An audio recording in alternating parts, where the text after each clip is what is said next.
Hi, I'm John Carlson. I'd like to welcome you to the APA Psychotherapy Series. This series is on specific treatments for specific populations. And this program is on working with anger. Our guest expert is Dr. Lorne Korman. Welcome, Lorne. Well, thank you. How big of a problem is anger? Common, very common problem, particularly common among clients who have problems with substance use and other addictions. Maybe 40 to 60% of clients who are seeking treatment for addictions have anger problems. Intimate partner violence, very common also. More common with men, more common with women? Well, it looks like actually men and women probably have equal problems with anger. Wow, because we often think of the men are the angry ones. We do, but they may express anger sometimes in different ways. Although, if you look at the research on violence, it's about equal, actually. I suppose men are more physically angry and women may be more emotionally angry? I don't know, that may be a myth. I mean, certainly in intimate partner violence, men are more likely to kill, but you'll see probably as much violence perpetrated by females as by males. They're people, all people. Is there a definition of anger? Yeah, anger is a basic emotion. It's associated with the interpretation or the appraisal of violations, of violating, if you think that somebody's violating you or someone close to you or some ideal. What happens is that we're mobilized to stand up for ourselves, physiologically to attack or to defend or to repel, to block off, psychologically to block off, to keep apart. That's the function of anger. So you got to look at it from a biopsychosocial model when you're working with them? Yes. What model do you follow? Is there a treatment, that has a theoretical orientation to your work? It's an integrative model. I mean, a lot of the work that I do is behavioral, so I'm looking at what are the cues that prompt the behavior, what are the contingencies that may be reinforcing the behavior, changing new behaviors. There's also, an emotionally focused approach to the work, so looking at actually primary emotions and secondary emotions and helping clients to be aware of primary emotions that may not be anger at all, helping them to identify and tolerate primary emotions. How did you get into this work? I mean, what's your story? I was working in addictions, and first of all, a lot of the clients who were coming into the addictions treatment facility had anger problems. That was number one. I was also seeing a lot of clients with borderline personality disorder, and so anger was incredibly common. And then, we decided to develop a clinic specifically for anger and addictions. Now, when you work with people with anger problems, is there steps and stages or a process that you follow when you work with them? I mean, do you administer assessments to begin? Or? We do. I mean, we often look at, we administer assessments like the State Anger Expression Inventory 2. So we look at, things that seem particularly important is the person, how much trait anger is, what's the propensity to experience anger, what's their propensity to express anger, are they expressing anger at themselves or at other people, are they incredibly reactive, or are they just grumbly all the time, different kinds of problems. So there's different kinds of anger. There are different kinds of anger, and there are different kinds of processes depending on the person that may engender anger. So not all anger problems are created equally. Are there any strategies or techniques that would be unique or very helpful in working with this population? I think the single most important thing, are first of all, that we have to motivate clients who are angry to be willing to work on their anger. That's number one. Because anger is something that really works for people and they don't necessarily want to give it up? Exactly. So, it works for people even as it's totally not working for them. It happens so quickly. It's energizing. Unlike depression and anxiety, it's energizing. Oh, wow, yeah. And so people are often loath to give up their anger, especially if they've come from, really difficult backgrounds. They may, especially feel defenseless because anger may have been the thing that kept them alive through their childhoods. Now, at one time, people had thought that it was almost impossible to treat anger. What do you think of that? I don't think it's impossible to treat Is there anger. research that says that you can do it? Well, we have results from, Jane Collins and I have results from a randomized control trial for clients with co-occurring anger and addictions problems, showing that in a behavioral approach with focus on behaviors and emotions actually is effective in reducing both anger and addictions. I think there's a lot of new promising work, particularly with a behavioral focus and an emotional focus that actually is promising to, there's a lot of data on working with anger, effective data on working with anger. So it isn't a trait that one has to endure your whole life if you're angry? We talk about Mr. Angry, you know, and then Well, I think some people are angry, or they're more, and, you know, they're more. I mean, you know, I've got it. You know, I mean, I'm intense, and so I think some people are more intense than other people.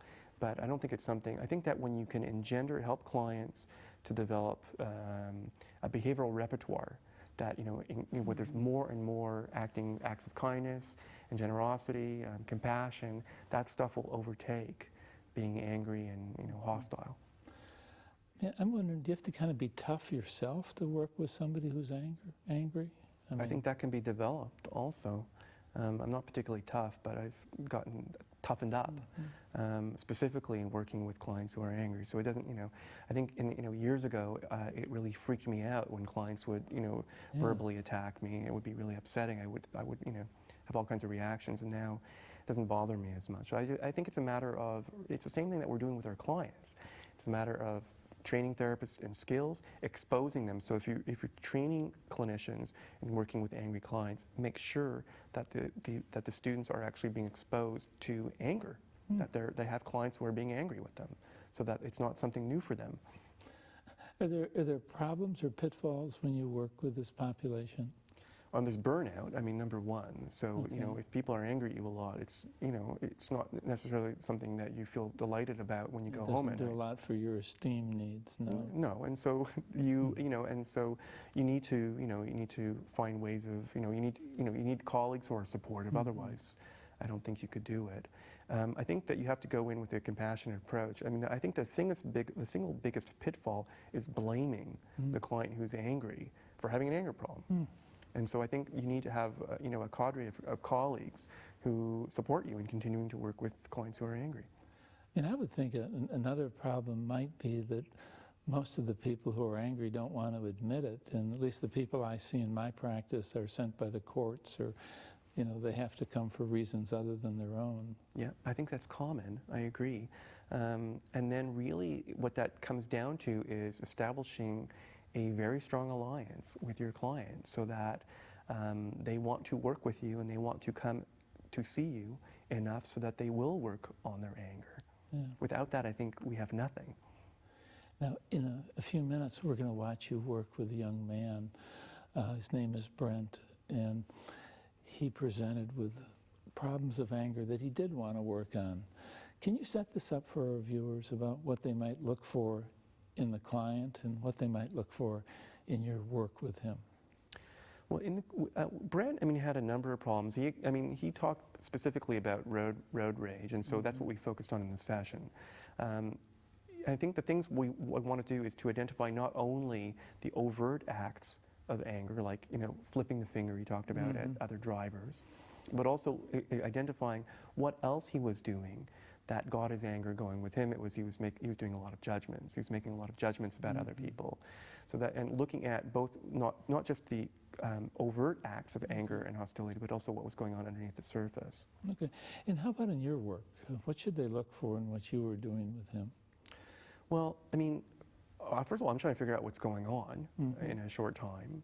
I'm certainly doing what I can to connect with him. He was easy to connect with, but to establish an alliance as quickly as possible with Brent.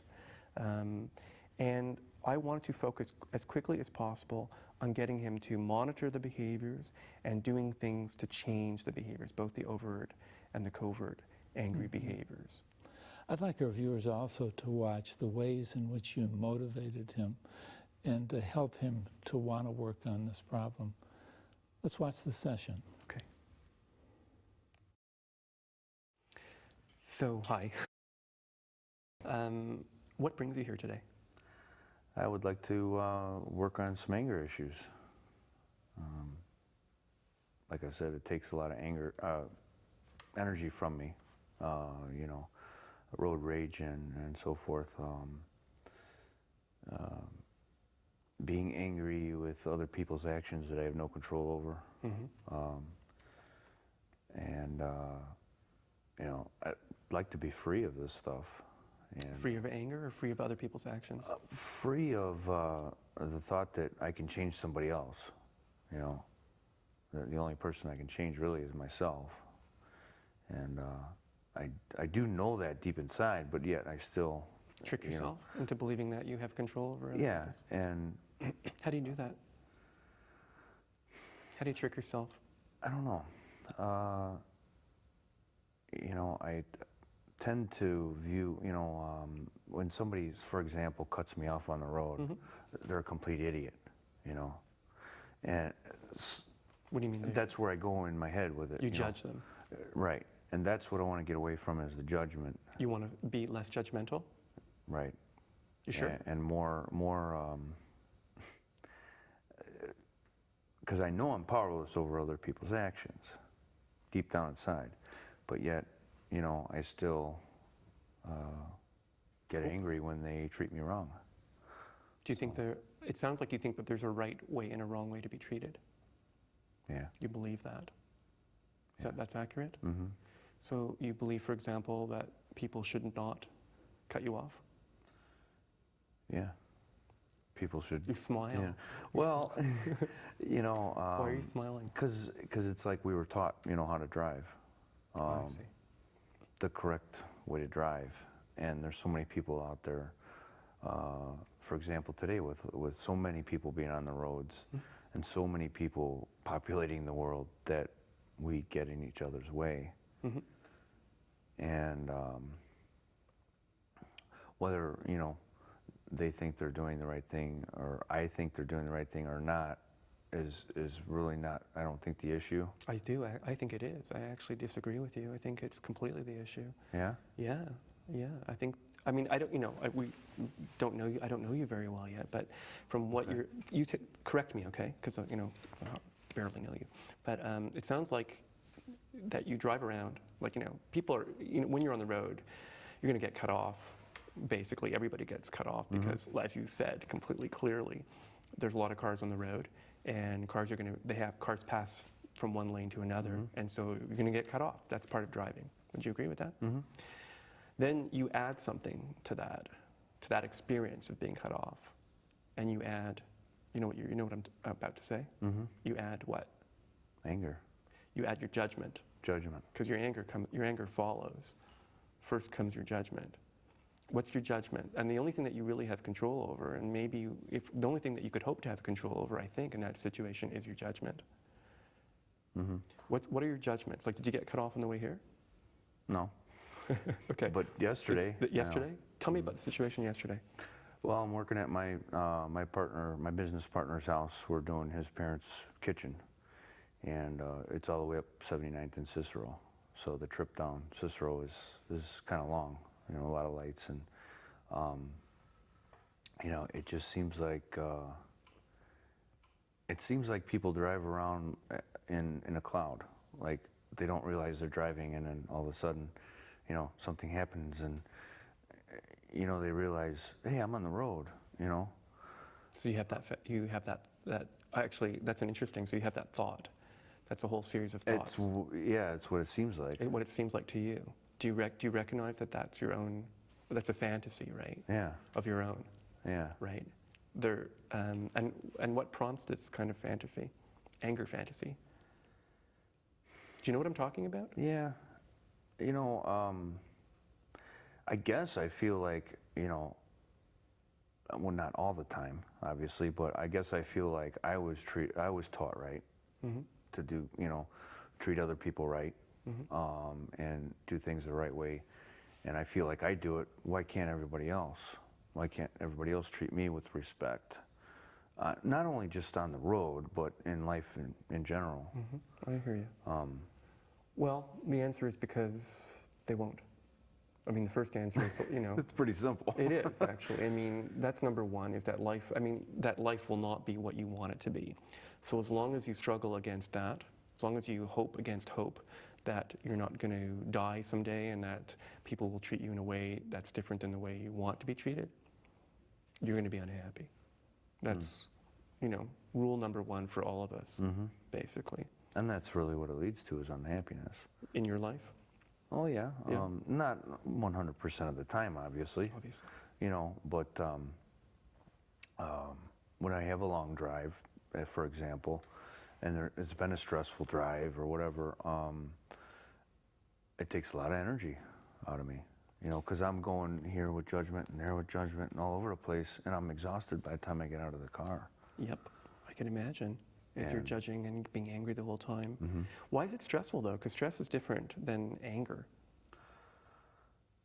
When somebody let me ask you another I'm question. not quite sure. Okay, when somebody cuts you off, do you think the first thing you feel actually is angry? No. What do you think the first thing, if we were going, let's say you and I were both driving on the highway today, and I cut you off, do you think the first feeling you were feeling would be anger? No. It's Why not? maybe that, you know, I'm not first anymore. I'm not in front. That's a thought. You know, I think that's part of it. So you'd have a thought first if I cut you off? A thought first versus, A feeling. You said Feeling. that you said the first thing that you would think, or you said the first thing that you would feel, but it's really a thought, not a feeling, is that you're not first anymore. right. Okay.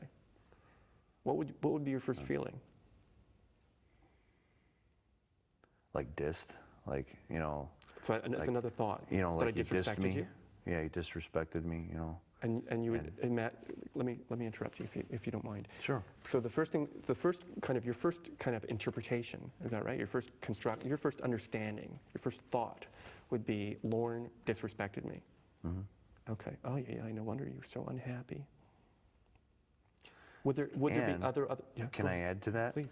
Some people take it even further when, you know, hey, you just toot the horn a little bit, let them know, hey, you know, you almost caused an accident here, or whatever it might be, and then they look in the rearview mirror and flip you the bird.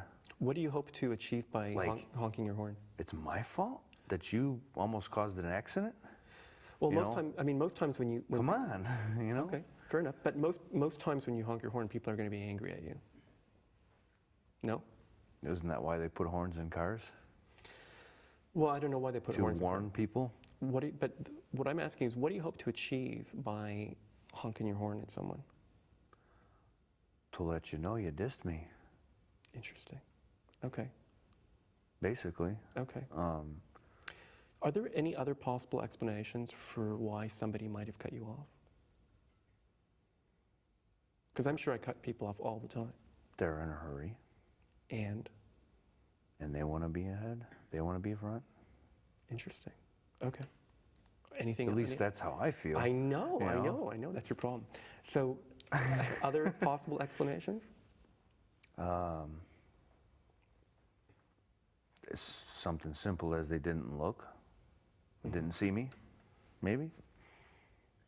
Here, I'll let you A know. simple mistake, Uh-huh. but here I'm taking it, you know, way beyond, you know. It's interesting. Most times, when people try to make sense of other people's behaviors, for example, when you're driving and you're trying to make sense of someone else's behavior, like someone cutting you off, a lot of the time people make the mistake of thinking, and you're doing it, I think, to be honest. A lot of people make the mistake of thinking actually that somebody intended to do something, and that it has to do with their personality, that the person is disrespectful, for example, and they intended to Okay. do that. When in fact, Okay. something that psychologists know is that most often that actually is not the case. It's called the fundamental attribution error or bias. People make the mistake of actually thinking, oh, that person meant to cut me off, and they cut me off because they're disrespectful, when in fact it's something to do usually with the situation, has nothing at all to do with the other person, or you know, it has to do just with the situation. Okay. So what kind of other things about the situation could explain why somebody would cut you off? Why? Well, again, because they're in a hurry and they're trying to get to their destination.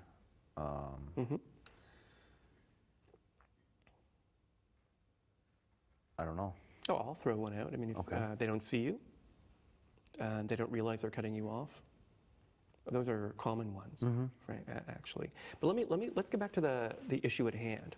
Okay. Okay, because I mean, the issue is, in order for you to kind of get less angry, one thing that you're going to have to give up is judging. So that would mean that when you get cut off a gazillion times in the next month, and I'm not sure, number one, I'll just put my cards on the table, I'm not sure that you're willing to You tell me. To give up judging, or that you're able to. I am willing. You are willing? Are you sure? Absolutely. What would it cost you to give up to? It's kind of like, you know, not drinking.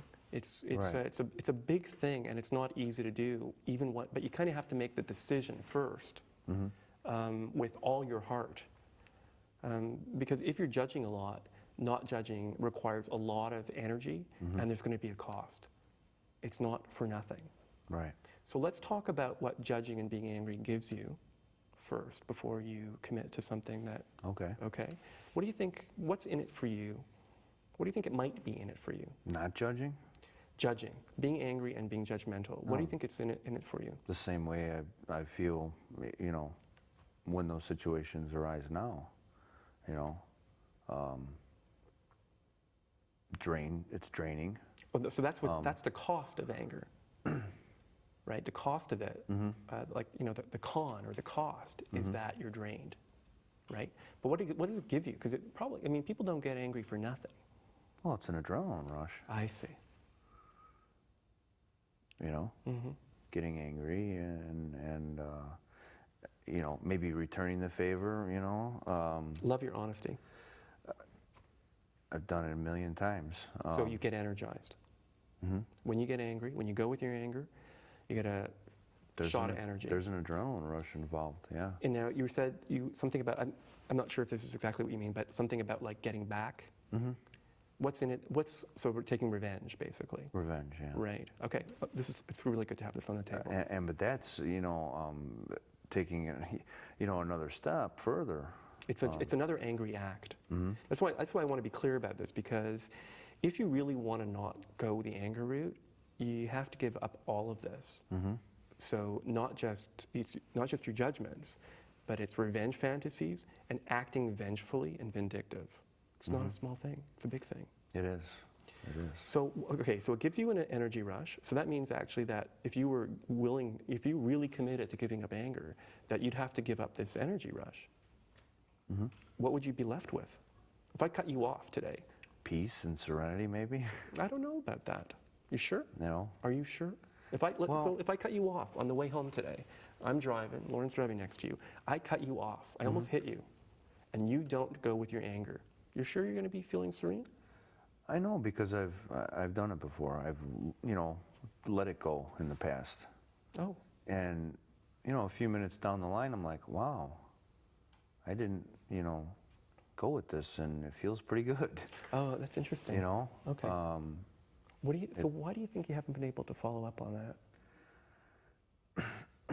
I don't know, to be quite honest. Fair enough. Because there for a while, I was working a union job, and I was driving quite a long distance to work, 65, 70 miles one way. And it was all, you know, tow-away driving. And I got to the point where I had to release this, you know, and let things go in order to get through my day. Because I was coming into work after an hour and a half drive, completely exhausted. I couldn't do my work. Yeah. It was that bad. Yeah, and also it's going to have major health effects on you in the long term. Yeah. You're basically, it's kind of like having a car driving in first on the highway all the time. And that's how I felt. Yeah. So I know that when I do let it go and let people be, I've seen the good results that I get out of it. Okay. Why I've gone back to it somewhat, I don't know. I can't explain that right now. No, that's fair enough. I mean, there's no reason you should know, really. I thought maybe you knew. I mean, one thing that we know right away is that you're getting an adrenaline rush, or you're getting an energy boost. And should we talk about anger for a bit so that you understand what anger is? Sure. It's an adaptive emotion. Everybody on the planet who's healthy, basically, has the propensity, can feel angry and can express anger. We need it. And the function of anger is to make us stand up for ourselves. Okay. That's it, right? So when you've been violated in some way, usually it's associated with the thought or the interpretation that, hey, you know, I'm being violated in some way. So it's like if I stepped on your foot and hurt you and said, hey, I don't care if your foot hurts, it'd be a violation. Probably you would be organized. Your body and your mind become mobilized to feel and express anger. And it helps you to stand up for yourself. You know what it does? It starts, you get blood going to the periphery, you get mobilized to focus on the thing that you're angry at, to attack, to repel, to defend yourself, right? That's what anger is. That's it.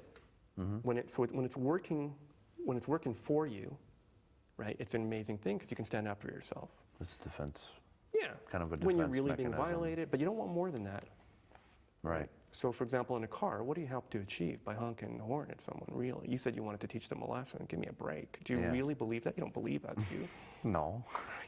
Do you think that when What are they really gonna, get from it? But I think part of me thinks that I'm gonna teach, you a lesson. Right, but you know that's not true. Right. Deep down inside, I do know that that's not true. Well, you say deep down, but I mean, No, really, well, subconscious maybe. Subconsciously, I know that that's not true. What but about, forget unconscious, subconscious, what about right now? Yeah. Right now. What do you, I mean, this is not unconscious, this is right on the table. This is real, yeah. Okay, so do you think, I mean, you don't actually believe that somebody's going to actually learn a lesson when you honk your horn at them. No. So you know it. I'm not God. Right, of course. You know? And you honk, I mean, if you honk your horn at somebody else, they're probably just going to be angry at you. They'll feel violated, and it's reciprocal. And so then they might, if they have an anger problem, they might, like you said, flip you the finger or yell at you. They'll be angry at you. You'll be angrier probably. It's reciprocal, right? It goes in a cycle. Well, and I've heard these stories, of it going as far as somebody getting pulled out of a vehicle and getting shot. I don't want to get pulled out of a vehicle and get shot, No, you don't even want to be exhausted. No, I don't even want to be exhausted, so I definitely don't want it to go to where I'm, pulling off the side of the road and I'm fisticuffs with somebody. Of course not. That's ridiculous. Of course, that's ridiculous. But, I would go one step further and say that your reactions of indignation and anger, because I mean, it's not like, you already know this, right? But your reactions of anger and indignation when somebody cuts you off are equally ridiculous. Oh, yeah, absolutely. Just because of the cost to you, the cost is enormous. Yeah? And I think I kind of feel some fallout from it. Oh, I went there again. I'm not controlling this. I'm not, you know what I mean? You need to be gentle with yourself because if you decide you want to focus on reducing your reactions of rage when you're driving in another place, for example, because it buys you nothing, frankly. When you're going to do this for a while. This is a strong, maintained, learned behavior. And you know what it sounds like is keeping you going? You know what's keeping this anger going? You already said it. Why is it that because you had the experience of not going with your anger, and you felt good, but it took a little while before you felt good. It took a little time. Right. Yeah. And why do you think you went back to road rage? Why do you think you went back to that, your intense expressions of anger? I can't really put a finger on it. Adrenaline rush. That's part of it. Yeah, that's definitely part of it. It happens right away. When you express anger, anger is mobilizing. Like it gives, when you start expressing anger, you feel energy. Right? That alone will keep it going. There may be other things too, but that'll keep it going. So the thing for you is, if you really wanted to give up anger, this is why I didn't want to get to you agreeing right away, oh, you give it up, is that in order for you to give... Well, I would like to. I know, obviously you wouldn't come here. I don't want to carry this stuff around. No, I hear you. The thing is, though, that it's going to come at a cost. And the cost to you is adrenaline rushes or, feeling energized. So... are you absolutely sure you want to give that up? Because that's not nothing, it's something. It is something. But it's also more negative to me in the end than it is positive. Sounds like it. Absolutely. So it costs you what, energy? Majorly draining, right? I mean, so draining. Why self-esteem? Well, because I get to the point where I start, like I said, I've gone here again, and time after time after time, I start to beat myself up. I'm not letting this stuff go. I'm not letting people be people, and it kind of builds up. We have to get you to stop beating up on yourself, because that's just more anger. That's part of it. Unhelpful. Yeah. Okay, so that's just another angry act. Okay, but it does hurt your self-esteem. I can imagine that too, right? Anything else? I just know I want to be peaceful, that's for sure. You know, I know I'm not going to be 100% peaceful and serene, you know, 365 days a year, but I want more of it because I've felt it, you know. Okay, no, I hear you. I can imagine. And it strongly outweighs, you know, that short little time of getting that adrenaline rush, you know, the long-term good feelings from Increased being self-esteem, feeling at peace, not feeling completely drained when you arrive at work, not wrecking what... Did you ever enjoy driving, by the way? Yeah. Yeah? Because it can be fun, driving. Yeah. And So you've ruined a good driving experience. I thoroughly enjoy riding my motorcycle. And, you know, there's something strange there too. I don't take that with me on the motorcycle. Oh, that's interesting. Only in work vehicle or, you know. Okay, let's come back. Let's come back to, let's think about, so you absolutely 100% sure, are you absolutely sure you want to give this up? Absolutely. Because it'll come at a cost. Absolutely. You know, I'm not saying I'm not going to, you know, I'm going to be 100% a good, you know, good little boy, you know, like. Well, no, but the issue, the question is, are you 100% committed to trying? Absolutely. Not some of the time, all of the time. Absolutely. So we're not asking you to be successful 100% of the time. We know that people, when you're trying new behaviors, a lot of the time, if you want to actually pick up a new behavior and learn it, it's going to take a while before you acquire the behavior completely. So we already know you're going to get angry sometimes. That's not the question. The issue is, are you committed 100% to doing everything all the time as much as possible? Absolutely. Okay. And then let's talk about 100%. Okay, let's talk about that then. All right. Do you have ideas about what you can be doing when somebody cuts you off on the road? When you're getting angry as a way of reducing your anger reaction? Do you have any ideas? I do. Music helps me. What kind of music? I like guitar, so like, you know, acoustic guitar, stuff like that, you know, soothing, you know, not put you to sleep guitar, but... Gentle music, soothing music. Do you have it in your car? Yeah, sure do. Okay, so you could put that on when somebody cuts you off? Okay, that's no one. What else? Prayer. What are you going to pray? Prayer is huge for me. What would, you know, can I ask you, sorry. Basically asking God to help me accept people as people, and forgiveness is huge. What about, okay, now forgiveness is really important. So is asking for help in reducing your own anger. Because that's the key. Right. As much as forgiveness, it's asking for help in reducing your anger, giving you the strength to not go with your anger. Right. Okay, because the one thing that you were right from the beginning, you already know this stuff.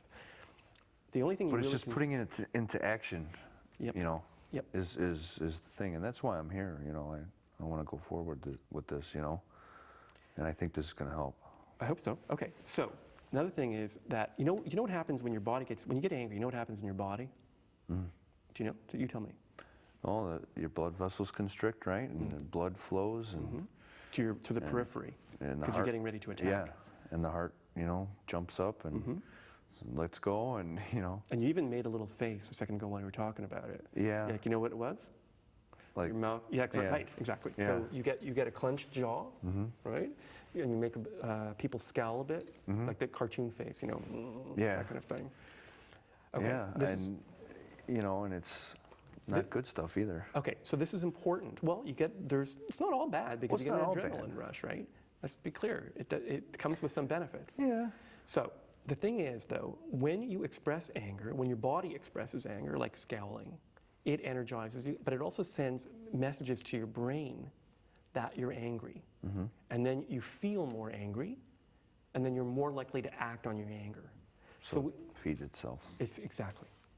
So we have to break this. We have to give you ways where you may have a chance to actually nip this in the bud, so to speak, to deactivate it. So the first thing that you can do is raise your eyebrows when you're really angry, because that's not, people who are not angry are not doing this. Right. Okay, and smiling a little bit, half smile. Okay. Just gentle, it doesn't have to be ridiculous, but remember, you're gonna be angry when you're doing this, but you're gonna act not angry. Okay. So, like a Mona Lisa type smile. So these are like physical things. Physical things first. Physical things first. First, act, not angry. And then Yep. spiritual, emotional. Yep, exactly. Well, the physical thing is going to actually, when your body starts doing things, when you are doing things, acting not angry, your anger is going to come down. Okay. Not always, but sometimes. Mm-hmm. Okay, so Mona Lisa smile, eyes round instead of like, people who squint because they're Yeah. focused on the thing that pisses them off, right? Sure. Deep, long breaths.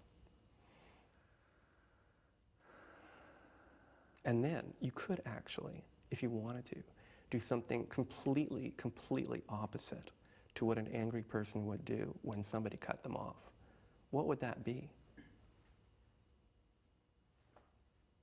Don't know. If I was trying to cut you off and get into your lane, and you were the Dalai Lama,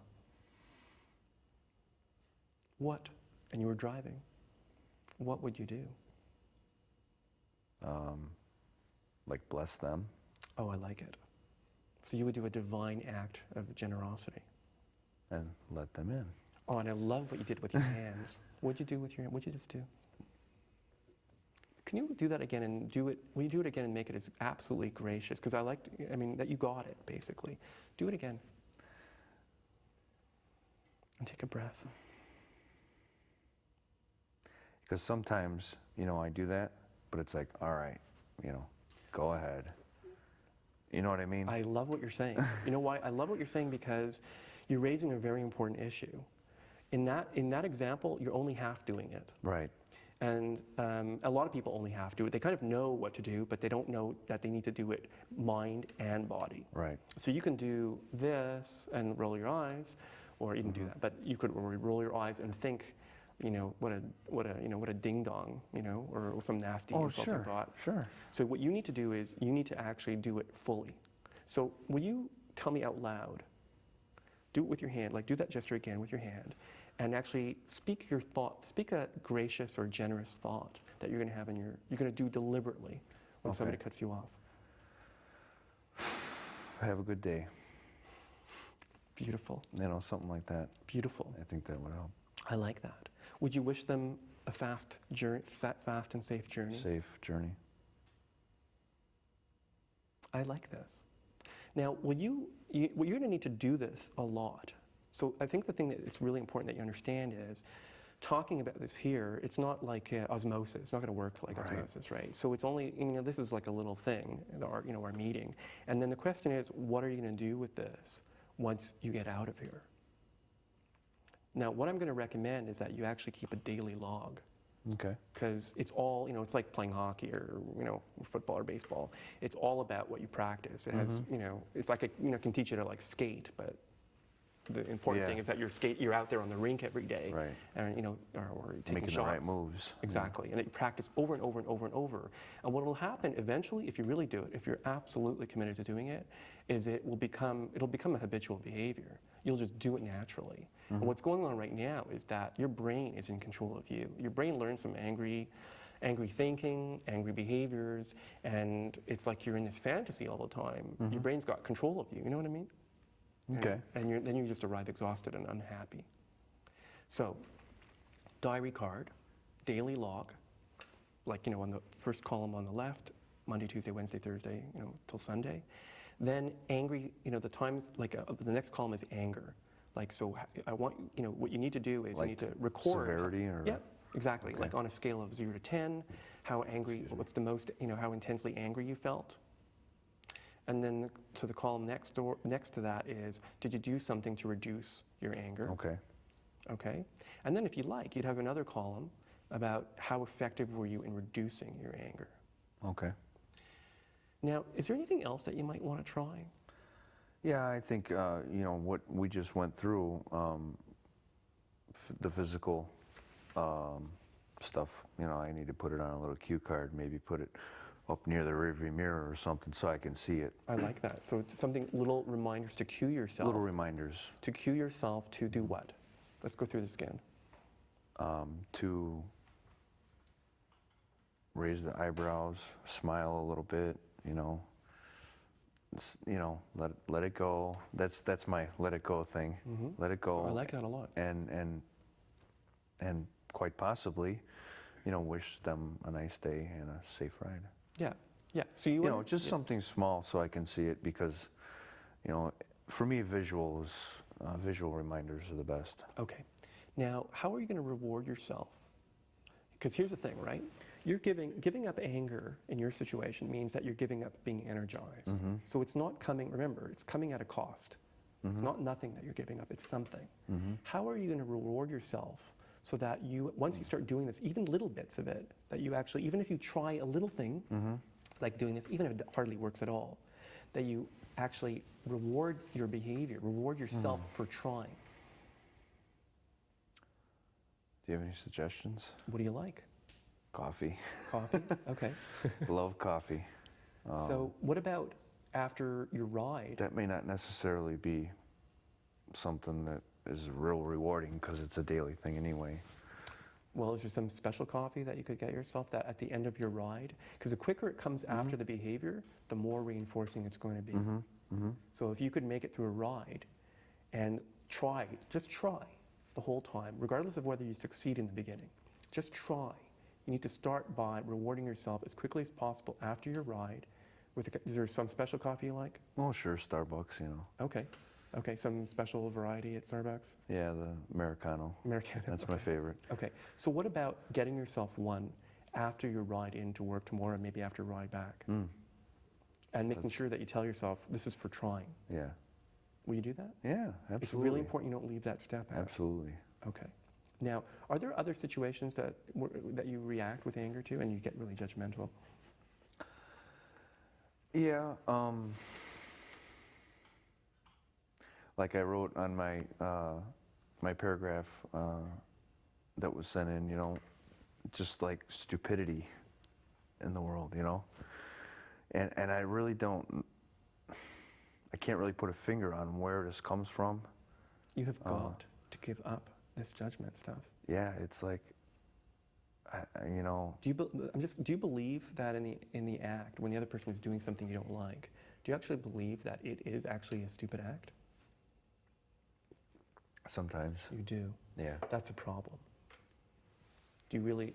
And even now, in the light of day, you actually believe that an act is intrinsically, something about the act is actually stupid or not stupid? Yeah. Really? Like Yeah. what? Like cutting you off? Not necessarily the road stuff, just life stuff, Example. For example, I'll use what may seem stupid to someone else, but like simple stuff like, you go to the drive-through at the fast food restaurant. You're judging. I just want to point out you're just judging yourself too. Okay. I'm not thinking it's stupid or not stupid. Okay. Keep going. Well, I guess I do think it is stupid that I think this way. What? In here. Yeah. Okay. So what's the behavior? Go to the drive-through fast food restaurant. They ask for your order, give the order. They say, "Can you repeat it?" Okay, repeat it. Drive up to the window. What did you order? And then I instantly go to idiot, stupid, dumb. In your mind or out loud? In my mind. Okay. For you.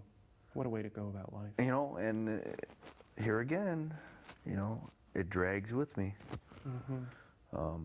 Okay, so on your diary card that you're going to do, you have to count, if you want ever to be rid of this curse of a behavior that you have acquired somehow. We don't know how.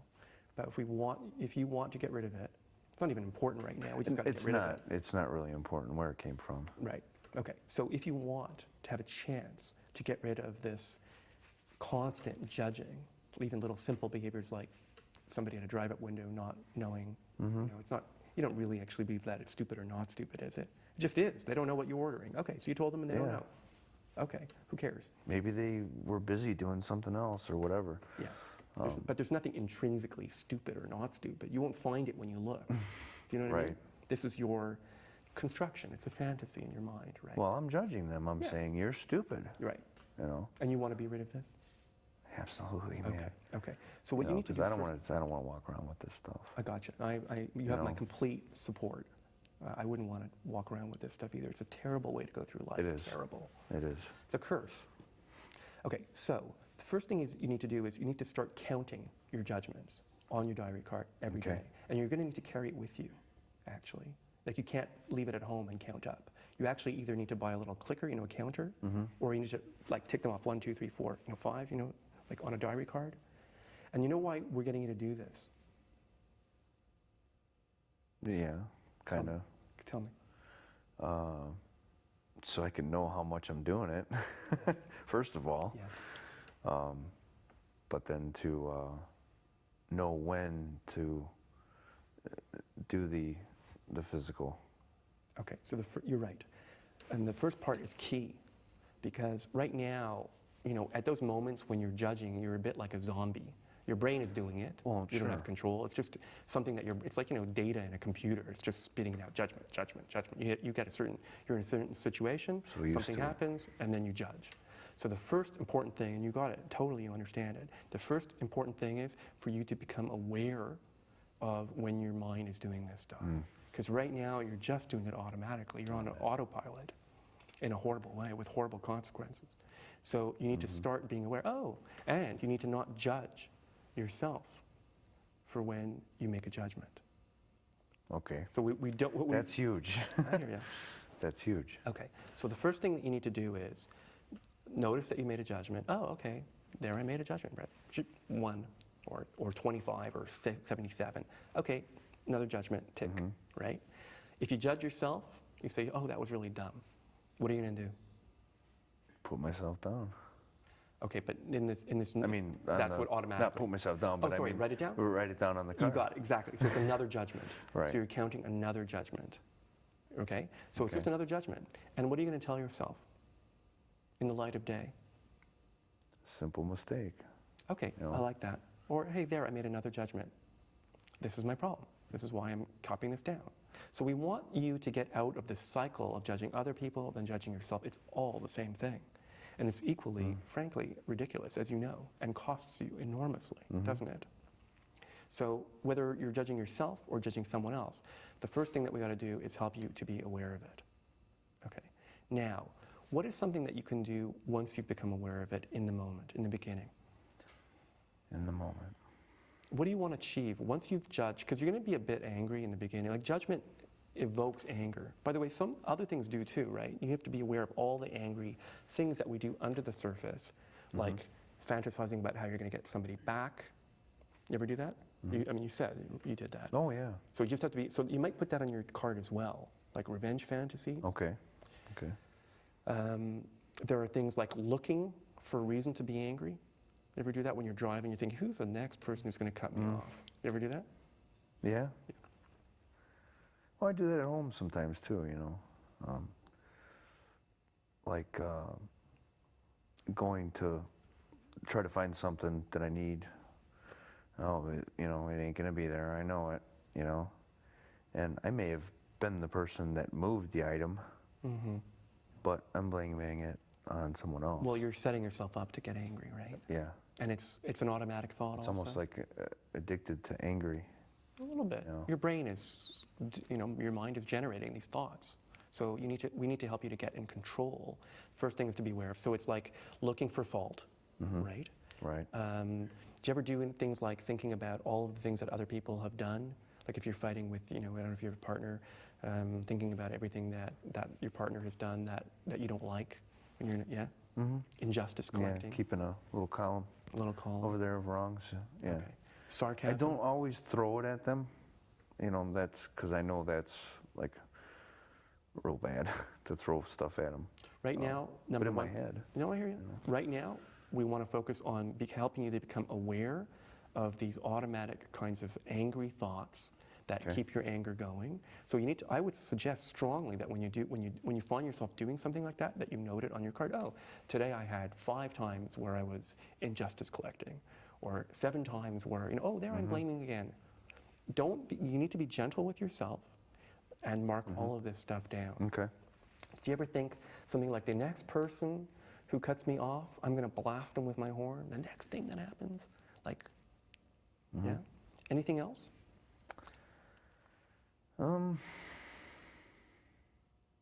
That's the main stuff. Okay. That's well, another thing I'd like to add looking for maybe a suggestion on how to not let this grow when I work with someone that is intrinsically like this. I mean, like 100%. Somebody else who's angry and judgmental? Extremely. And, you know, I don't want to blame him, but I do kind of glom to people's characters somewhat. Okay, so we know that you cannot control him. Right. You can only control yourself. What you've got here is an absolutely fantastic opportunity for you to, first of all, become aware of all of your judgments. Because it seems to me you're saying, you know, when you have a colleague who's angry a lot, that it gets you going. Is that what you're saying? Oh, yeah. Oh, yeah, I feed on that. Perfect. Well, you know, I don't know what feed means. What does feed mean? Well, because you're not actually feeding on anything. Well, I take, you know, he starts sometimes, or I start sometimes, and we kind of feed on each other. And we roll with this judgment, anger thing. Are you committed to letting this go? Absolutely. You may, I mean, it may or may not be worthwhile telling him that you're going to try to not do this. I would have your diary card out, and I would actually tick this stuff off as it happens. Now, when you notice yourself judging, blaming, looking for something that's wrong, or having a revenge fantasy, what are you going to, you're going to note it on your card, correct? And then what are you going to do to actually calm yourself? Breathe. First thing. Good. Take a deep breath. Deep breath, maybe a number of them. Yeah. Maybe as simple as counting to 10. Why not? Breathing and counting to 10. Might not have the music right there, so... Well, if you're in your car, pop it out. Yeah. Might not... I would reward yourself for even noticing. Like, instead of the, you know, you're a dummy or whatever, I'm just coming up with something, but I would tell myself something like, good for you. Because you need something else. Good for you for noticing. Positive reinforcement. Yeah. You know, yeah. What would you say? Good job, we're getting better, you know, or we're growing, you know. I say we, you know, but... Yes, no, what's wrong with that? Yeah. It is like you're working with somebody else in a certain way. Yeah. Why not? I like it. How does it feel when you say it? Oh, it feels good.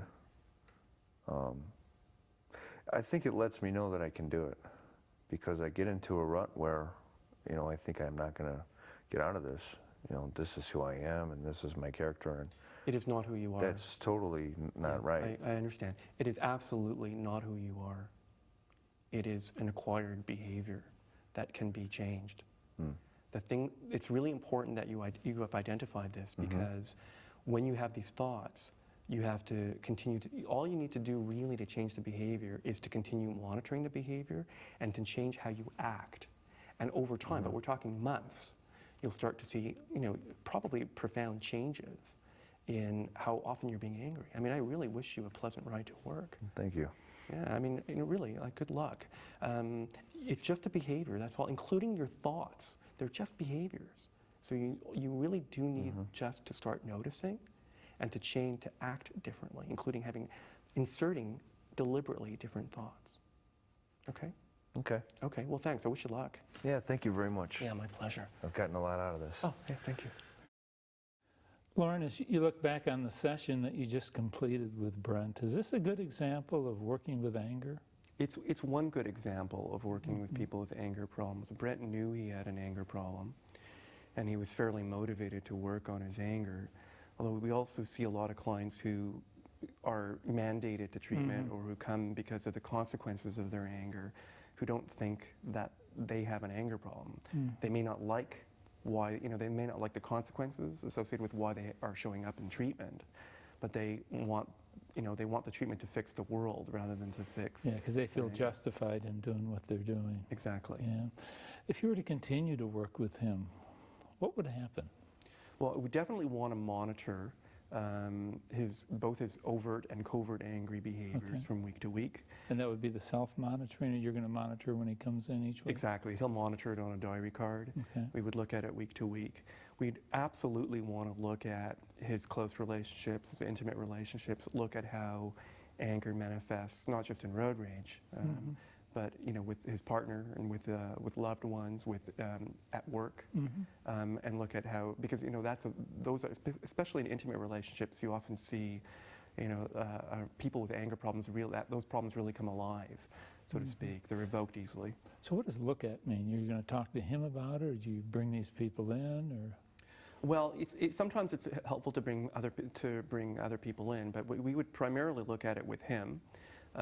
Talk about teaching them what angry behaviors are, because clients often don't know what, they know the things like yelling or swearing or being violent, but they're often unaware of other angry behaviors, particularly angry thinking, or some angry, being angry with the body and being, taking aggressive postures. They're often unaware of that, and so we would teach the client about that. We would monitor it week to week. We'd have the client monitor it, and then we would focus on it. Now, one of the most important things is at some point is to make sure that the client is exposed to the cues, to find out about the cues that prompt anger.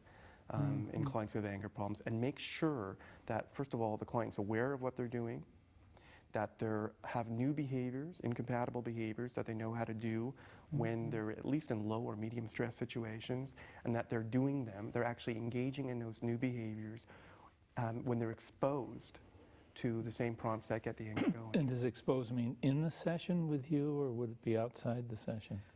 Preferably in the beginning, inside the session, but Okay. the proof in the pudding, basically, is that Sure. they're actually able to act differently outside. Okay. Let's take some clips from this session and give our viewers a chance to get some of your insight. The first clip is a little over 10 minutes in, and that's where you explore his motivation for change. Let's watch. The issue is, in order for you to kind of get less angry, one thing that you're going to have to give up is judging.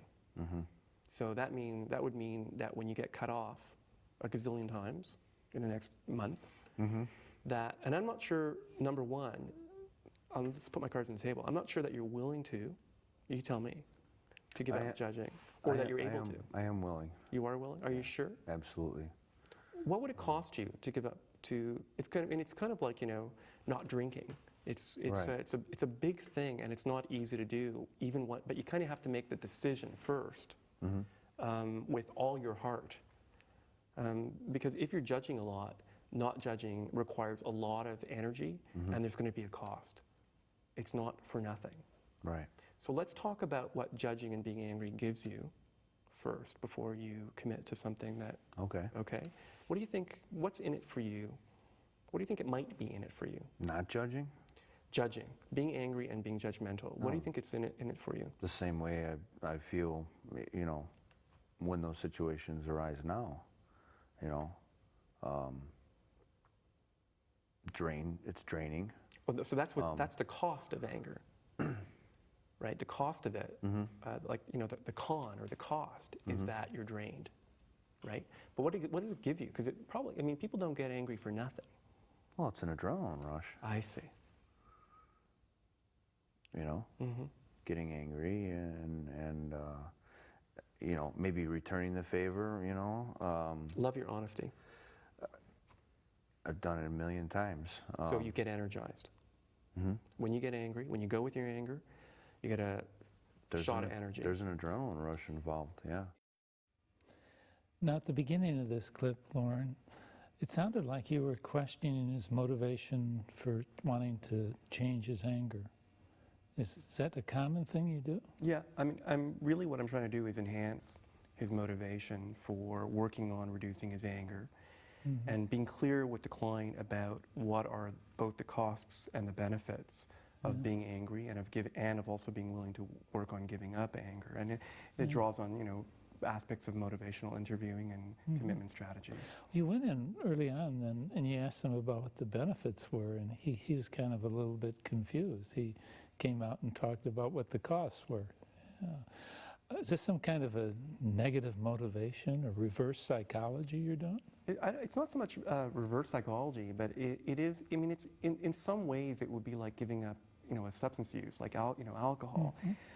And it's just very, clients often, they'll come in, if they're already motivated somewhat to work on reducing anger, they may come in willing, thinking, hey, I really want to, I want to get my anger down. But when the chips fall, and when it's, say, a choice between just feeling sad or feeling angry, many people will just go to anger. And so it's really important that clients be aware of both, not just what the benefits of giving up anger are, but there are costs also, and that they actually be, that their motivation be enhanced as much as possible to work, to be fully engaged in all aspects of the treatment. Now, when you said he was kind of struggling there, and then you said, you don't do something for nothing, he caught that on pretty quickly, and he said he got an adrenaline rush. Is that something you've heard before? Yeah, that's very common. Because anger... There's a physiological component to this. Anger is energizing. Yeah. And in that way, it's unlike working with anxiety or depression. Because clients who come in who are anxious or who are depressed, for the most part, are typically unambivalent about, they just want to reduce feeling angry or feeling depressed or feeling anxious or feeling ashamed. But anger is different, because with anger comes physiological mobilization, people feel energized, and particularly when people have trouble with other emotions, like feeling sad or feeling ashamed or feeling anxious, anger generally is, it's because it's energizing. If you have to choose between feeling ashamed or feeling angry, most people will choose anger. Is that like a fight or flight response kind of It's thing? a fight response. It's the fight response. To attack or to repel. It's a see. basic emotion. Yeah. Okay. Now, is anger primary to the situation? Well, anger is a basic emotion, so everybody on the planet has a propensity to experience and express anger. It's highly adaptive. Our ancestors who didn't experience or express anger didn't survive, basically, because people came into their caves and took their fire and their stuff, and they just sat there. But the problem is anger can be primary, so when it's the immediate response to violation, it's primary.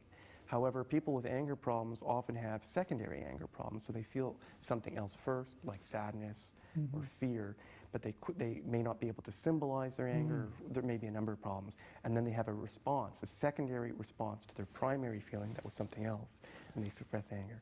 So that's one of the things you're going to work on with people with anger problems, is to identify what those primary emotions are that trigger anger? Yes, and for people who have problems with secondary anger, it's exactly right. You need to help the client, first of all, be aware that something else. They may not even know that there was another feeling happening so quickly. So it could be embarrassment or shame or threat or...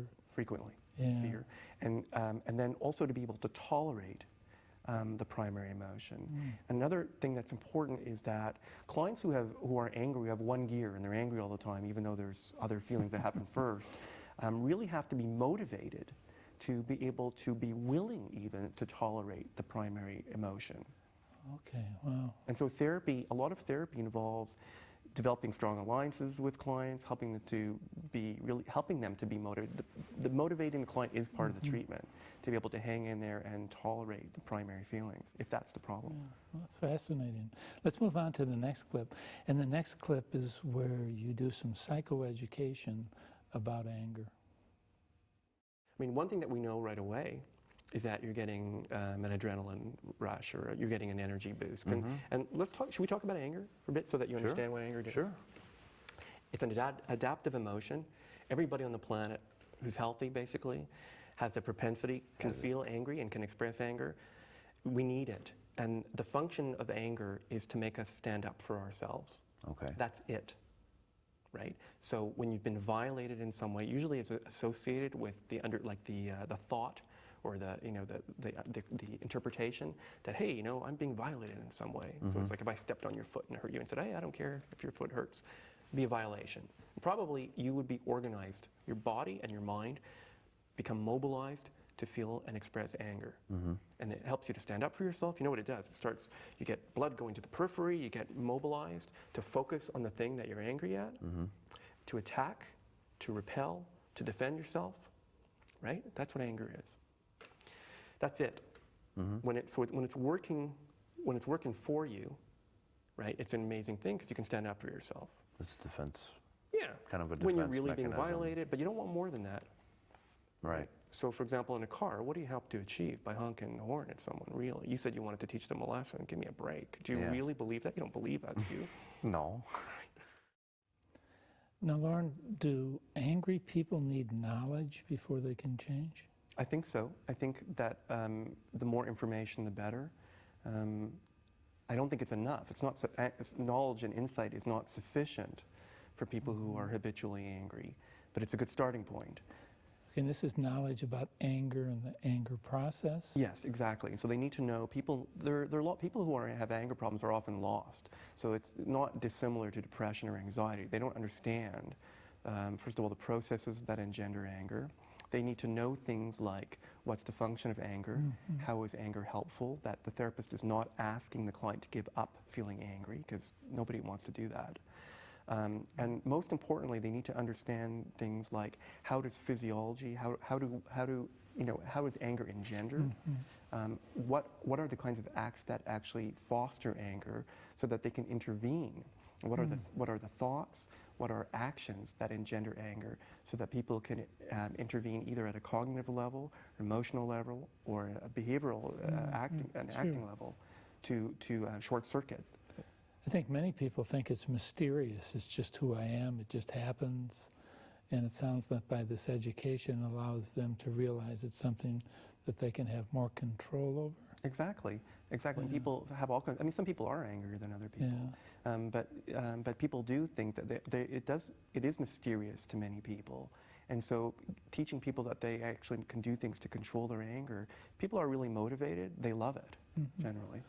Now, are there other psychoeducational interventions you're going to make too? I guess there are other knowledge that clients need to have to combat anger or to remove anger? Well, there are some specific things. I mean, there are some myths that are really common.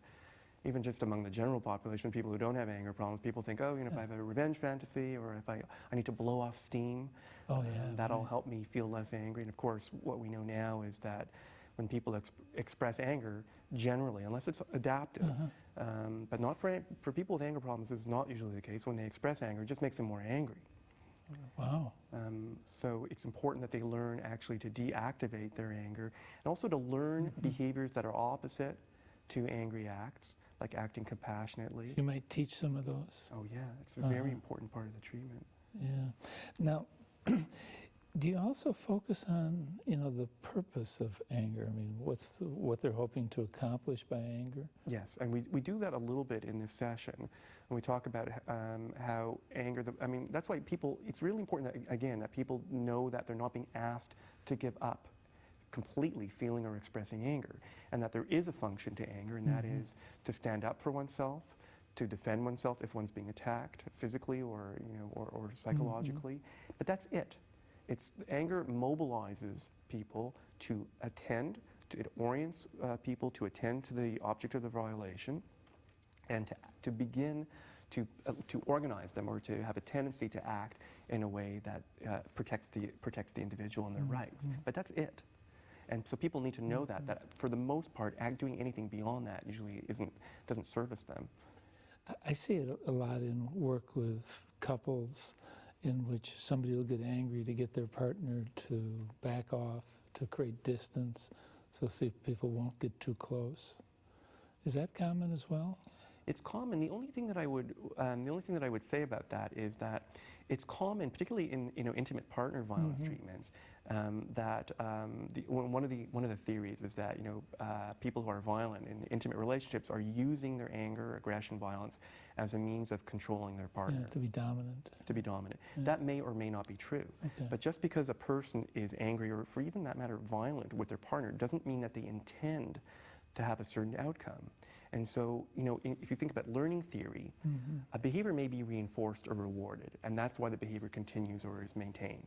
So if your partner does what does something rewarding or reinforcing after you do something, it'll tend to keep the behavior going. So if it works, you leave it in. Exactly. But it doesn't mean that you do it deliberately. Okay. And that means then that actually telling people to, hey, you got to stop controlling your partner, also isn't necessarily going to result in behavioral change. It's not insight itself or only that's going to, you have to actually change the action or change the contingency that reinforces or maintains the behavior. In our next clip, we're going to see you start to work in that area when you help Brent to understand what's maintaining his anger. Let's watch. You're going to do this for a while. This is a strong, maintained, learned behavior. And you know what it sounds like is keeping you going? You know what's keeping this anger going? You already said it. Why is it that because you had the experience of not going with your anger, and you felt good, but it took a little while before you felt good. It took a little time. Right. Yeah. And why do you think you went back to road rage? Why do you think you went back to that, your intense expressions of I anger? can't really put a finger on it. Adrenaline rush. That's No? part of it. Yeah, that's definitely part of it. It happens right away. When you express anger, anger is mobilizing. Like it gives, when you start expressing anger, you feel energy, right? That alone will sure. keep it going. There may be other things too, but that'll keep it going. So the thing for you is, if you really wanted to give up anger, this is why I didn't want to get to you agreeing right away, oh, you give it up, is that in order for you to give... Well, I would like to. Yeah, no, I know, obviously you wouldn't come here. Obviously, I don't want to carry this stuff around. No, I hear you. The thing is, though, that it's going to come at a cost. And the cost to you is adrenaline rushes, or feeling energized. So are you absolutely sure you want to give that up? Because that's not nothing, it's something. It is something. But it's also more negative to me in the end than it is positive. Sounds like it. Absolutely. So it costs you, what, energy? Majorly draining, right? I mean, so drained. Why self-esteem? Well, because I get to the point where I start, like I said, I've gone here again, and time after time after time, I start to beat myself up. I'm not letting this stuff go. I'm not letting people be people, and it kind of builds up. We have to get you to stop beating up on yourself, because that's just more anger. That's part of it. Yeah. Unhelpful. Yeah. Okay, so that's just another angry act. Okay, but it does hurt your self-esteem. I can imagine that too, right? Anything else? I just know I want to be peaceful, that's for sure. I know I'm not going to be 100% peaceful and serene, 365 days a year, but I want more of it because I've felt it, Okay, no, I hear you. I can imagine. And it strongly outweighs, that short little time of getting that adrenaline rush, the long-term good feelings from being Increased peaceful. self-esteem, feeling at peace, not feeling completely drained when you arrive at work. Lorne, I'd be remiss if I just didn't start with this question right away, where you asked him, are you sure you want to give this up? What's this all about? I want to do as much as possible to strengthen his commitment to really go out of the therapy session and monitor his anger and do things to reduce his anger. Because when he's out of the session and he's driving in his car, when he gets angry and expresses anger or flips the finger at somebody, when somebody cuts him off, the effects of the energy, or what he calls an adrenaline rush, it's a very powerful contingency, right? It happens right away. It's probably more reinforcing in some ways than substance use, because it's immediate. And so that's powerful. That's going to work, unfortunately, to maintain the behavior. Even though he wants to get rid of the behavior, it's going to work to maintain the behavior. So that means that it's contingent, it's incumbent upon the therapist to do everything possible to, discuss the pros and cons, and to increase the commitment and motivation of the client, not just in the first session, but week by week, to reduce their anger. Now, as I watch this, Brent really seems to have an awful lot of insight. Is this a common thing? It's not all the time. I work particularly with substance using angry clients, and many of them who are have much more chaotic lifestyles don't have much insight, and they want, like I said before, they want to change the world. They want the world to change, rather than necessarily actually recognizing that they need to be the locus of their own change. That the only thing they can really control is their own anger. He did have a lot of insight. So with somebody with less insight, you'd have to change your approach. You may have to change your approach. It depends on the client. I mean, clients sometimes come in, and Brent didn't, but it's not uncommon with angry clients that at some point early on in therapy, they're expressing anger towards the therapist. Oh, okay. And that requires a different, an additional skill set to be able to work with, to validate what's valid, to extinguish behaviors that you in your relation, and to have a very strong alliance. Yeah. Now, when you look at this and when you're sitting in the therapist seat, what is it that you see that's maintaining his anger? Well, it's what he said. He's got insight. It's primarily, I think there's a few things, but Yeah. primarily it's that he feels energized when he acts angry. That's number one. But so that's a contingency that maintains the behaviors. But he has other, I mean, there are other issues that are not necessarily behavioral or contingency based that actually contribute to the problem. For example, later on we talk about, for example, what he can do instead, incompatible behaviors. He will do things like, he knows a little bit about acting differently, acting opposite to his anger, but he'll do things still, even when he's trying to act in a non-angry way, he'll roll his eyes or engage in thinking styles that are angry.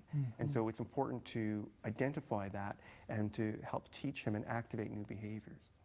You're getting him to do a lot of work in this session, aren't you? He's coming up with lots of insights and answers. And in this next clip, we're going to see you ask him what he could do to solve the problem.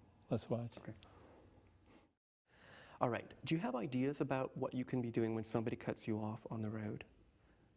When you're getting angry, as a way of reducing your anger reaction? Do you have any ideas? I do.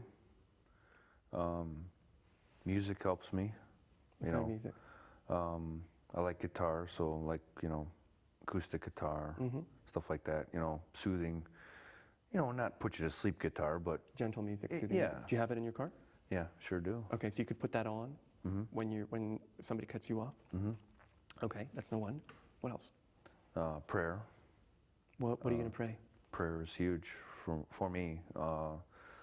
What would, can I ask you? Sorry. Basically asking God to help me accept people as people, and forgiveness is huge.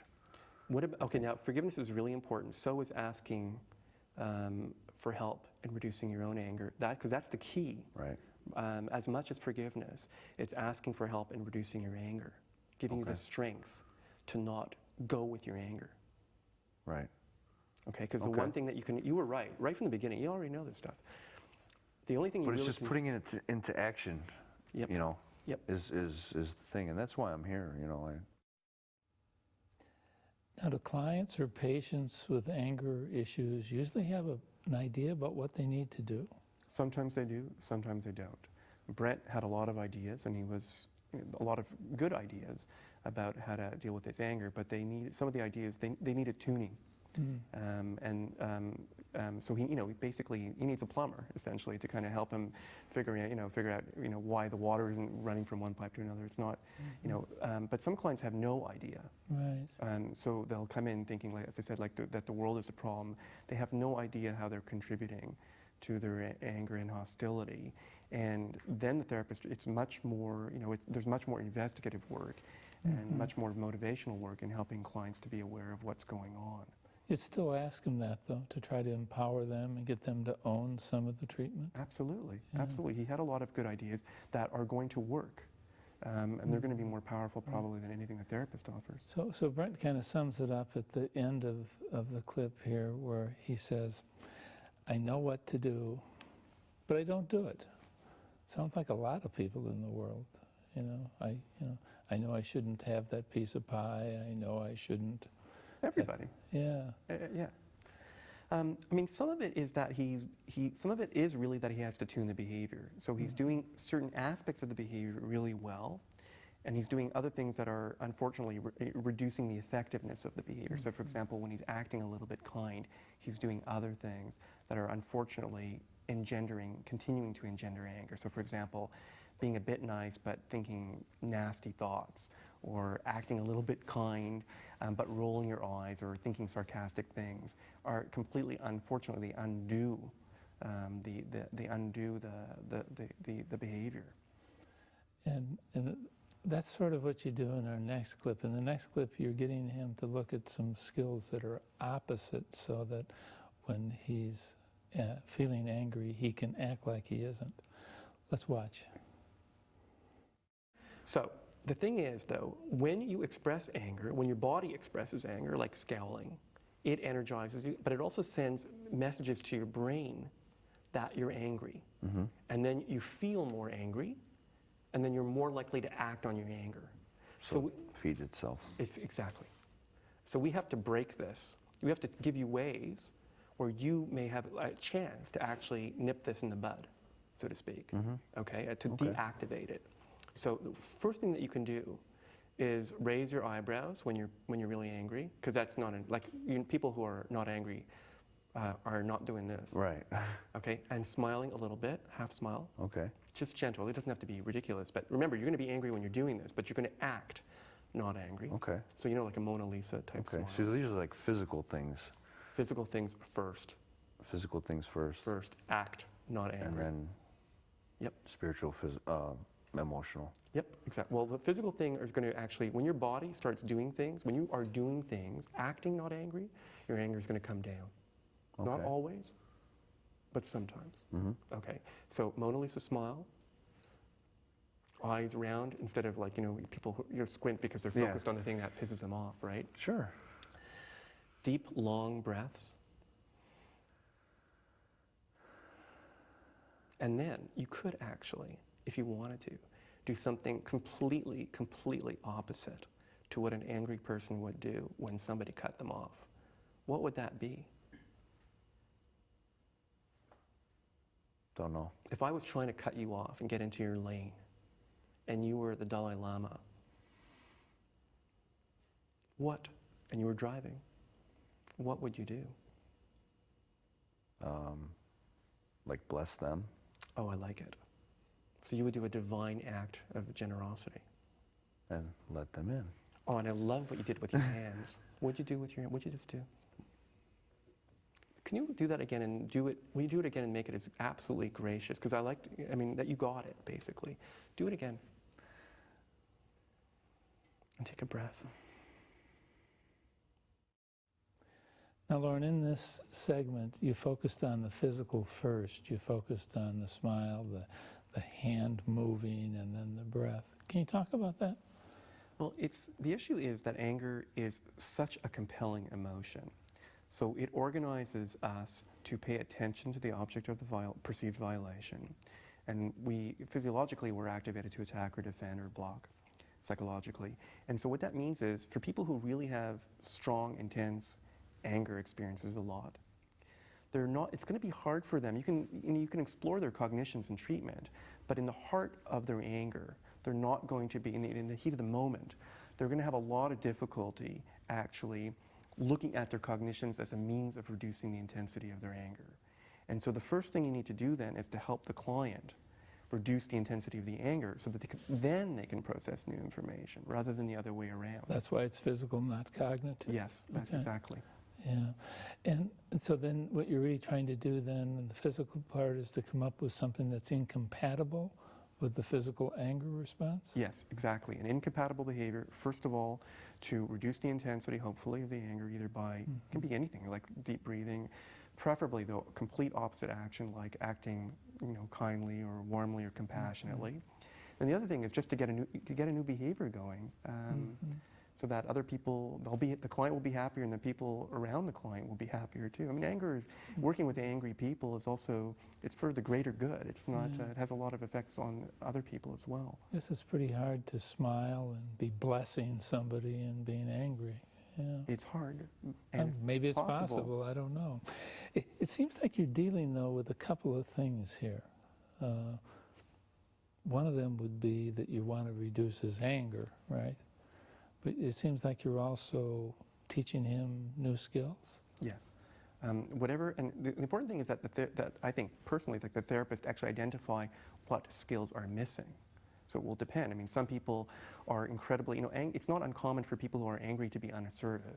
So people think, common belief is that people who are angry are overly assertive, but usually they're unassertive, and so they don't, they're doormats in relationships, or they can be, overly compliant, and then they blow.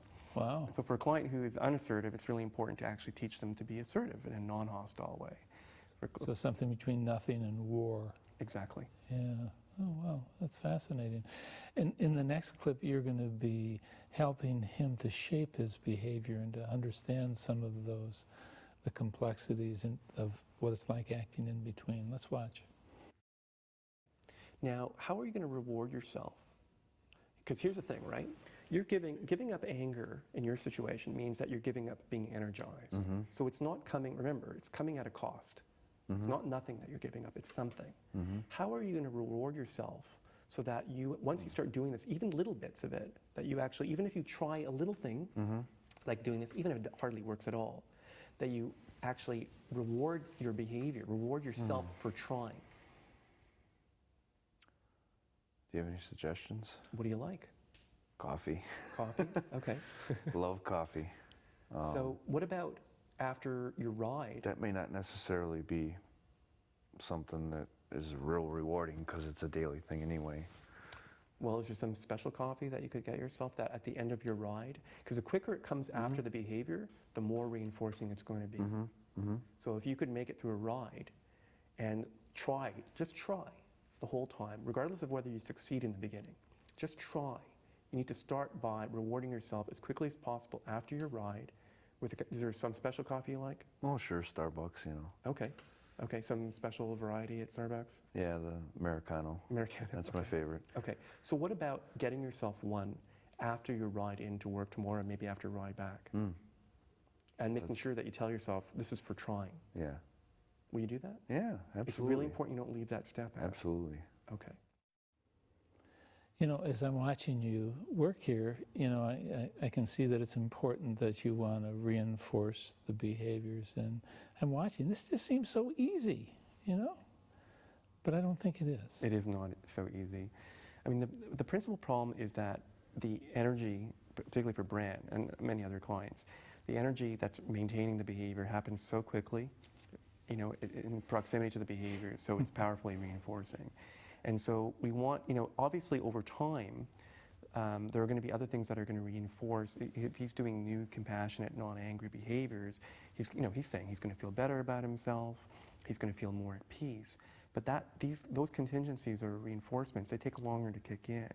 So at least in the short term, we want him to do, you know, to do new behaviors, to reinforce in even small ways, with like praise, or for him, you know, getting a nice Americano, to reinforce the behavior as quickly as possible after he's done it. Now, one of the things you're having him do is to be kind to himself. I'm wondering if he's going to be able to do that. I don't know.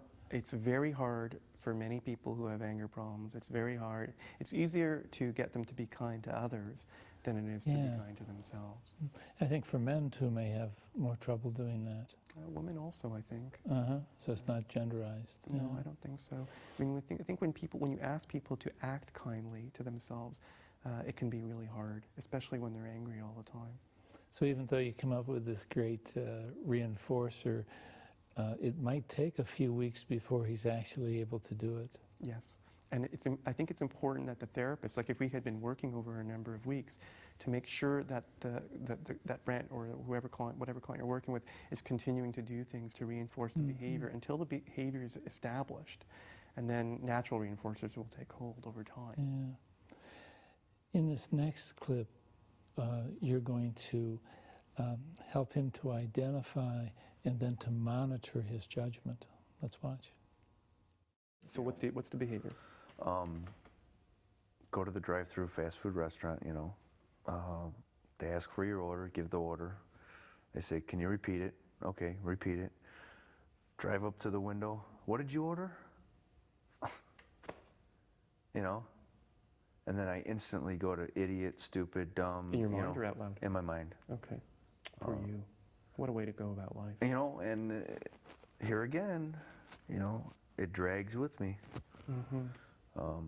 Okay, so on your diary card that you're going to do, you have to put in, you have to count, if you want ever to be rid of this curse of a behavior that you have acquired somehow, we don't know how, but if you want to get rid of it, it's not even important right now, we just got to get rid of it. It's not really important where it came from. Right, okay, so if you want to have a chance to get rid of this constant judging, even little simple behaviors like somebody at a drive-up window not knowing, you know, it's not, you don't really actually believe that it's stupid or not stupid, is it? It just is. They don't know what you're ordering. Okay, so you told them and they don't know. Okay, who cares? Maybe they were busy doing something else or whatever. Yeah, but there's nothing intrinsically stupid or not stupid. You won't find it when you look. Do you know what I mean? This is your construction. It's a fantasy in your mind, right? Well, I'm judging them. I'm saying you're stupid. Right. You know. And you want to be rid of this? Absolutely, man. Okay. Okay. So what you need to do 'cause first. I don't want to walk around with this stuff. I got you. You have my complete support. I wouldn't want to walk around with this stuff either. It's a terrible way to go through life. It is. Terrible. It is. It's a curse. Okay, so the first thing you need to do is you need to start counting your judgments on your diary card every day. And you're going to need to carry it with you, actually. Like you can't leave it at home and count up. You actually either need to buy a little clicker, a counter, or you need to like tick them off 1, 2, 3, 4, 5, like on a diary card. And you know why we're getting you to do this? Yeah, kind of. Tell me. So I can know how much I'm doing it. Now, as you watch this segment, Lorne, what did you see going on? Well, it's common that clients who have anger problems are judgmental. And so one thing that we did was I'm trying to, explore with Brent essentially the accuracy or the veracity of the judgments that he's making. But the most important thing that I wanted to achieve is just to get him to be aware of his judgments and to monitor his judgments over time, day by day, to have a diary card close by that he can just log it every time he's doing it. That itself will actually serve to at least begin to help him actually change the behavior. The first thing he's got to do is be aware of it, and by monitoring it, it may actually come to extinguish the behavior on its own. You were much more directive too in this segment. Yeah. Any special reason? Well, I just think at some point it just helps, that it just, you need to tell, for the things that are straightforward, like, teaching a client to monitor judgments, to be aware of them, I think it's efficient, basically, to ask the client if they're willing to do that. And I don't think there necessarily needs to be a long conversation or multiple conversations about exploring the accuracy of their interpretations.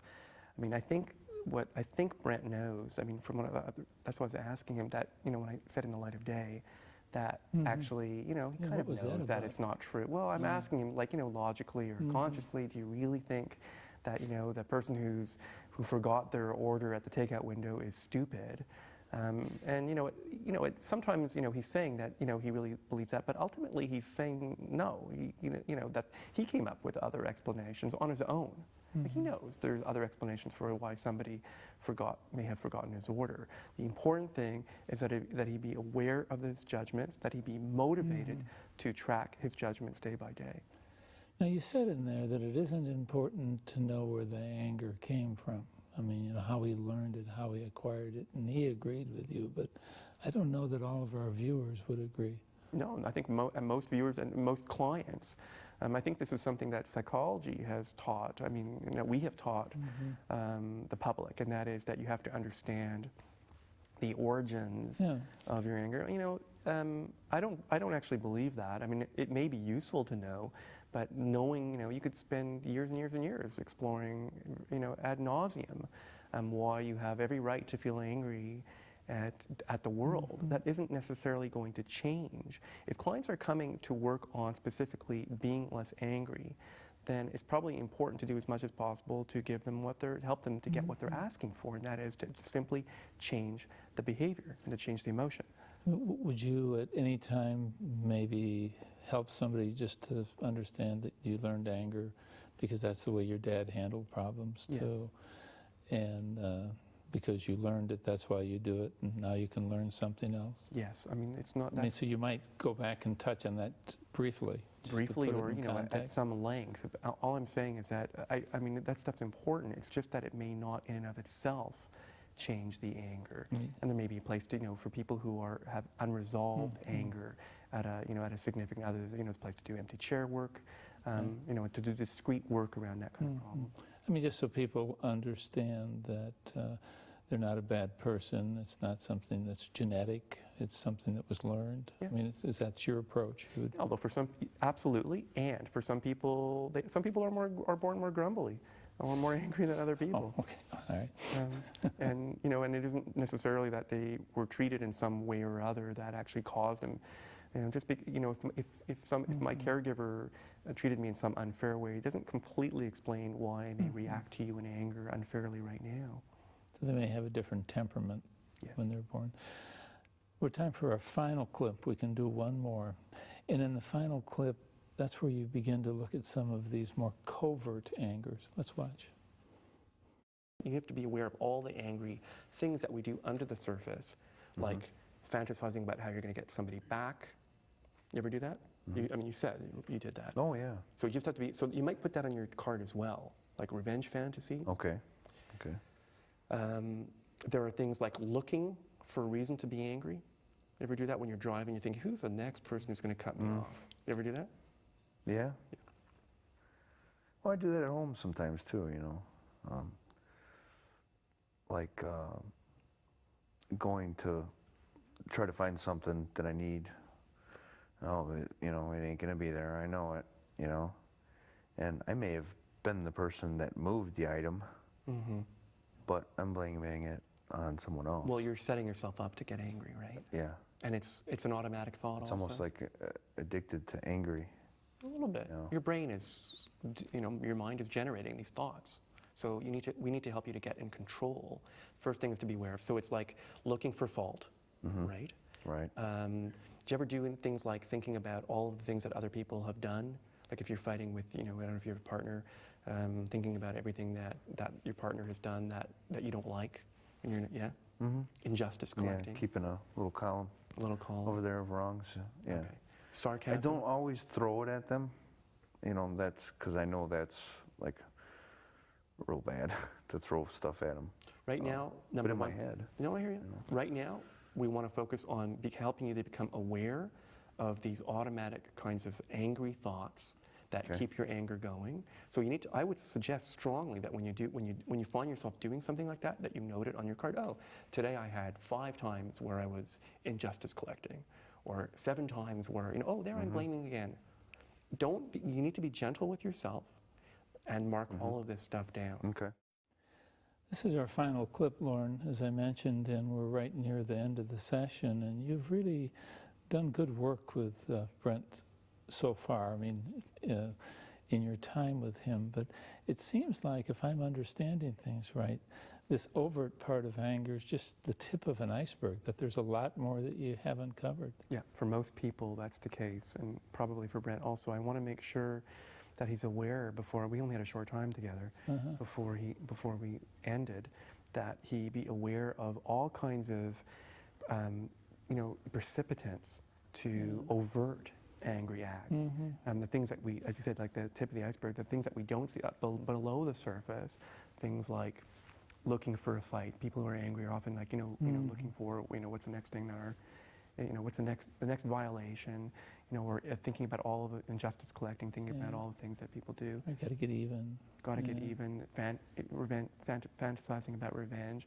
So it's really, see, if people continue to do that, they'll stay angry, because those thoughts, behaviors will actually continue to engender anger. The most important thing is to teach clients, first of all, about those behaviors and get them to monitor them, because if not, they're just in the dark. And so you've kind of set yourself up for what's going to happen in future sessions by raising this near the end. Yes, yes. We're right near the end of our time right now. Are there any final thoughts that you might have for our viewers on working with anger? Well, I think that there's 2 things. One is, the most important thing is to not blame angry people who come to therapy for being angry, because it's common and easy. You know, it's hard to work with people, especially who are angry at you, the therapist. But that's what they're coming in for. They're coming in with anger problems, so don't blame them for coming in with a problem. That's number 1. Just figure out the second thing is figure out what is the process. It's not the same thing for everybody. Not everybody with an anger problem has the same underlying process that actually engenders the anger. So figure out what it is. Are they obsessive about anger? Or do they have trouble allocating their attention? Do they have myths? That kind of thing. So we should not blame, and we should treat each client differently. Yes, and then the last thing is to make sure by the time they're ready to leave that they can actually act differently when they're exposed to the cue that engenders anger in the first place. Okay, so they have to have some real life practice and kind of pass reality tests. Exactly. Yeah, great. Hey, this has been very helpful, Lorne. Thank you very much. Thank you very much. you.